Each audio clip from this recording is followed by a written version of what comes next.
Honours ভর্তি পরীক্ষার প্রথম মেধা তালিকার রেজাল্ট প্রকাশ করেছে।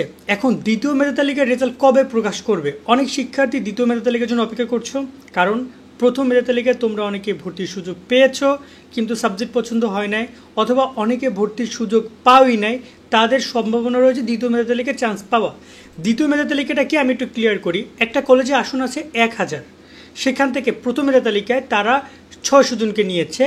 তখন আবার এই যে 400 জন কিন্তু আসনটা 400 আসন ফাঁকা রয়েছে, সেই 400 আসনের মধ্যে ধরুন যে 200 আসন তারা আবার দ্বিতীয় মেধা তালিকায় নিবে। এরপর আরও রিলিজ স্লিপে রয়েছে যেখানের জন্য তাদের জন্য কিছু আসন রাখবে, অর্থাৎ তারা প্রথম ধাপেই একদম পরিপূর্ণ আসন নিতে পারবে না, সব স্টুডেন্ট নিতে পারবে না, ধাপে ধাপে নিতে হবে। তো এই যে প্রথম মেধা তালিকায় তোমরা যারা চান্স পাও নাই, তোমাদের দ্বিতীয় মেধা তালিকায় রেজাল্ট প্রকাশ করলে তোমাদের অনেকেই আবার নতুন করে কলেজ পাবা। এখন এখানে একটা কথা বলে রাখতে চাই, দ্বিতীয় মেধা তালিকায় আলাদা করে কোনো আবেদন করার দরকার নেই। তুমি যে কলেজে আবেদন করেছিলা, যে সাবজেক্টগুলো আবেদন করেছিলা, ওইটাই কন্টিনিউয়াস চলতে থাকবে। এখন জাস্ট তুমি ধৈর্য ধারণ করে অপেক্ষা করবা, এছাড়া আর কোনো কিছুই করার নাই। এখানে চিল্লাপাল্লা ডাকাডাকি কোথাও আবেদন করা কিছুই করার দরকার নেই। হ্যাঁ, তুমি চাইলে কলেজের সাথে যোগাযোগ করতে পারো, ডিপার্টমেন্টের সাথে যোগাযোগ করতে পারো, স্যার আমি আপনার ডিপার্টমেন্টে ভর্তি হতে চাই, প্রথম ধাপে আপনারা আমাকে নেন নাই, চাইলে দ্বিতীয় ধাপে আপনারা আমাকে নিতে পারেন, বা আপনারা আমাকে নেন, আমি রিকোয়েস্ট করছি। এভাবে কলেজে গিয়ে আলোচনা করতে পারো, বাট এছাড়া আর কোনো করণীয় নাই। এবার আসি দ্বিতীয় মেধা তালিকার রেজাল্টটা কবে প্রকাশ করবে। তোমরা যদি জাতীয় বিশ্ববিদ্যালয়ের যে ভর্তির প্রথম মেধা তালিকার ফুল প্রসেসটা দেখো, তাহলে দেখতে পারবা যে তাদের এখানে ভর্তির আবেদন শুরু হচ্ছে আগামী 28 তারিখ থেকে, যেখানে শিক্ষার্থীরা আবেদন ফর্ম তুলতে পারবে। মানে এটা কিন্তু চূড়ান্ত ভর্তির আবেদন ফর্ম, ওকে, চূড়ান্ত ভর্তির ফর্মটা, যেটাকে আমরা অ্যাডমিশন ফর্ম বলি, এই ফর্মটা তুলতে পারবে 28 তারিখ, এবং তাদের মূল ভর্তি চলবে প্রায় জুলাই মাসে 20 তারিখ পর্যন্ত, আর সব কিছু মিলিয়ে প্রায় 27 তারিখ পর্যন্ত কার্যক্রম চলবে। তার মানে বলা যায় যে প্রায় জুলাই মাসে, কিন্তু পুরো জুলাই মাসে চলে যাচ্ছে প্রথম মেধা তালিকার জন্য।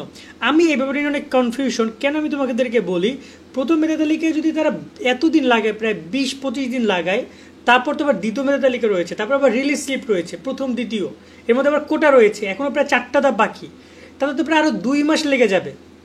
আমার মনে হয় সময়টাকে আরও সংক্ষিপ্ত করা উচিত ছিল।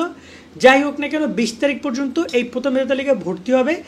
ভর্তি হওয়ার পরে জানতে পারবা কতজন তোমরা আবার দ্বিতীয় মেধা তালিকার রেজাল্ট কবে দিবে, এবং সেখানে একটা পয়েন্ট আছে। পয়েন্টটা কি দেখো, আমি তোমাদেরকে উদাহরণস্বরূপ বলেছিলাম যে 1000 স্টুডেন্ট প্রথম মেধা তালিকায়, 1000 স্টুডেন্টের আসন সংখ্যা রয়েছে, তারা নিল 600 জন। এখন 600 জনের মধ্যে অনেকেই কিন্তু ভর্তি হবে না। ধরুন যে স্টুডেন্টটা, ওর পলিটিক্যাল সায়েন্স আসছে, আর ও হচ্ছে এই কলেজে চান্স পাইছে, ওর কলেজ পছন্দ হয়েছে কিন্তু ওর সাবজেক্ট পছন্দ হয় না, তখন ও কী করলো, ও আর ভর্তিই হইল না। সেক্ষেত্রে কিন্তু ওর ওই যে আসনটা কিন্তু ফাঁকা থাকছে। তার মানে ওই যে 600 জন ওরা প্রথম মেধা তালিকায় নিয়েছে, সেখানে কিন্তু অলরেডি একজন নাই, সে ভর্তি হয় নাই। এরকম করে 600 জন যে 600 জনই ভর্তি হবে তা কিন্তু না, 600 জনের মধ্যে ভর্তি হবে ধরুন যে 500 জন, আরও 500 আসন ফাঁকা থাকবে। তো তার এগেনস্টে তারা সেকেন্ড মেরিট লিস্ট বা দ্বিতীয় মেধা তালিকা পরিচালনা করবে। এবার আসি রেজাল্টটা কবে দিতে পারে মেধা তালিকার। আমরা এখানে যে ক্যালেন্ডারটা দেখতে পাচ্ছি তাতে একদম সুস্পষ্ট যে তারা জুলাই মাসের 25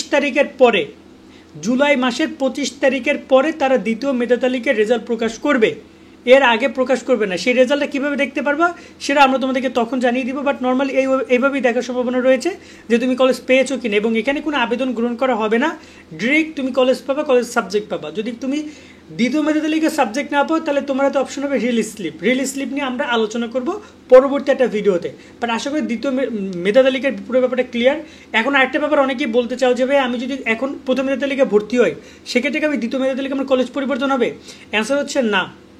তুমি যদি একবার চূড়ান্ত ভর্তি হয়ে যাও, সেক্ষেত্রে তোমার আর কলেজ পরিবর্তন হবে না। তবে এখানে কিন্তু আছে, তুমি যদি মাইগ্রেশন অন করে রাখো তাহলে তোমার কলেজ পরিবর্তন হতে পারে।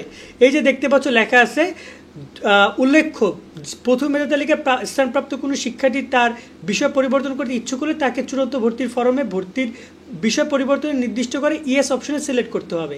তার মানে তুমি যদি সাবজেক্ট পরিবর্তন করতে চাও তাহলে তোমাকে আগে কনফার্ম হইতে হবে ভর্তি, প্রথম মেধা তালিকায় তোমাকে ভর্তি হইতে হবে, যে সাবজেক্টে পাইছো না কেন। সাবজেক্টে চান্স পাওয়ার পরে তুমি যদি ইয়েস অপশনে ক্লিক করে রাখো, তাহলে তোমার মাইগ্রেশন অন হচ্ছে।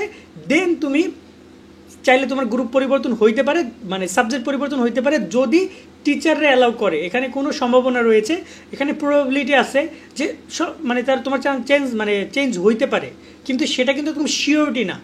শিওরিটি না, শিওর কেউ দিচ্ছে না, কারণ তুমি আবেদন করেছো আরও 10টা ডিপার্টমেন্টে, তোমাকে যে কোনো একজন নিচ্ছে আর বাকি 9জন নেয় নাই।